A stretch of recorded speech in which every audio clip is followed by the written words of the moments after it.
দেখো তোমার দাদা ভাই গেছিল বাজারে বাজার করতে, আর কত কি কিনে নিয়ে এসছে, আর আমার বাবিন বসে বসে বার করছে। দেখো তো চলো হালি কি কি নিয়ে এসছে পরে আবার পারবে না, চিনির প্যাকেট ফেটে যাবে, চিনি প্যাকেটটা নামা কাজ করে দিচ্ছে মামাকে, দেখেছো? এটা কি বলতো, মান কচু, এরকম করে ঢেলে দিয়ে এরকম ধরো, তুমি একদিকে আমি একদিকে ধরি।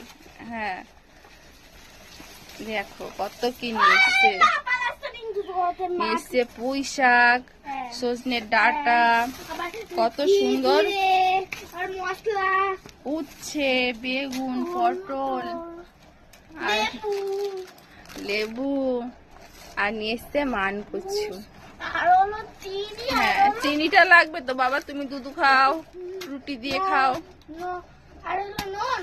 নুন, নুন বলে